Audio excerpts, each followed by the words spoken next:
Mesdames, Messieurs, bienvenue à ce nouveau numéro du Point de l'économie sur Reflet d'Afrique Télévision. Commençons ce round-up économique avec Best Water Technology France qui acquiert son partenaire PMI Sénégal.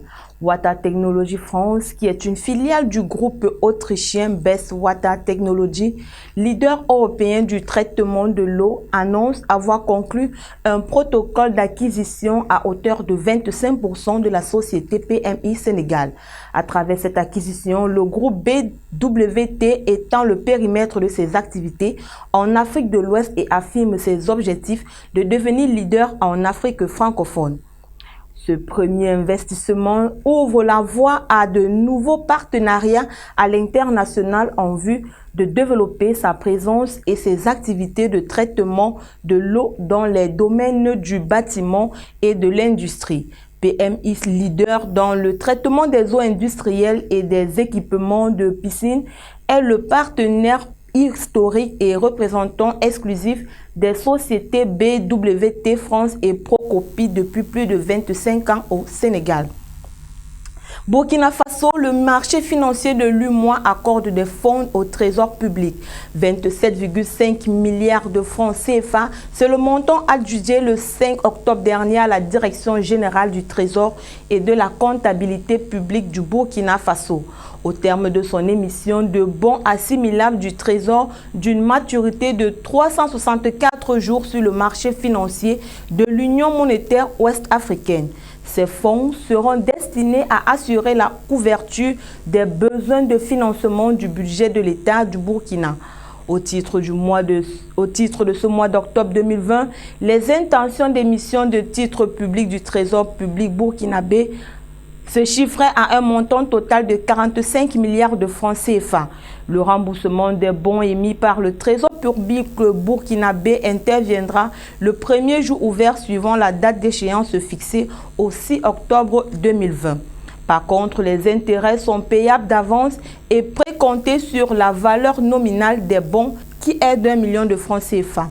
Cameroun, des appuis financiers pour soutenir les PME, 32 milliards de francs CFA. C'est la somme qui sera remise aux petites et moyennes entreprises impactées par le coronavirus. C'est au cours d'un point de presse tenu le 5 octobre dernier que le ministre des PME, de l'économie sociale et de l'artisanat, Achille Basilekim III, a annoncé le décaissement d'une enveloppe de 2 milliards de francs CFA pour soutenir des petites et moyennes entreprises et autres artisans sinistrés par le Covid-19. Cet appui financier octroyé n'est pas le seul soutien financier accordé par l'État aux PME.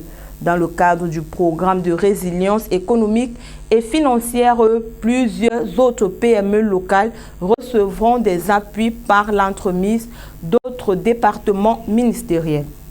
Algérie, importation des véhicules neufs. 133, c'est le nombre de demandes d'agrément pour l'importation de véhicules neufs dans le pays.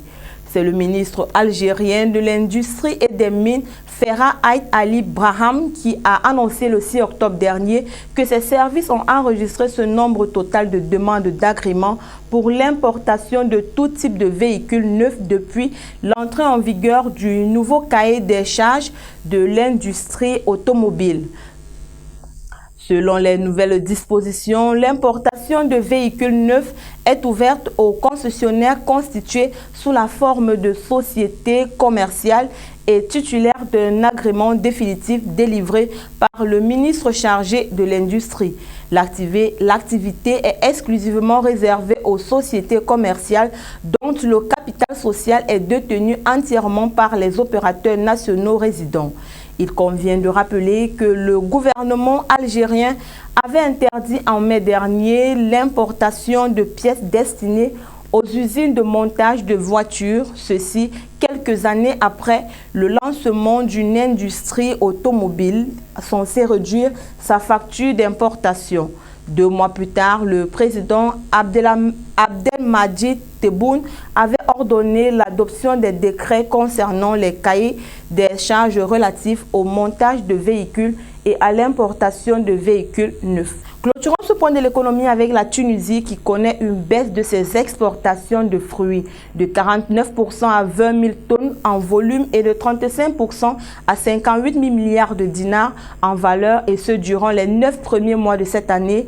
C'est ce qui ressort des dernières statistiques publiées par le groupement interprofessionnel des fruits. Selon le groupement, jusqu'à fin septembre 2020, les exportations en pêche et en pastèque représentent plus de 60% du total des exportations de fruits en volume, et ce, avec des quantités dépassant les 6 000 tonnes pour chacun de ces deux fruits. Au cours des 3 premiers trimestres 2020, les exportations en abricots se sont élevées à 2 000 tonnes. Celle en prune à 1490 tonnes et en amande à 964 tonnes. C'est tout pour le point de l'économie de ce jour. Retrouvons-nous demain pour la dernière sortie de la semaine.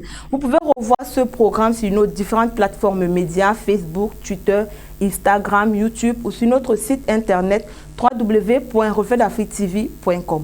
Agréable sur le programme sur Reflet d'Afrique Télévision.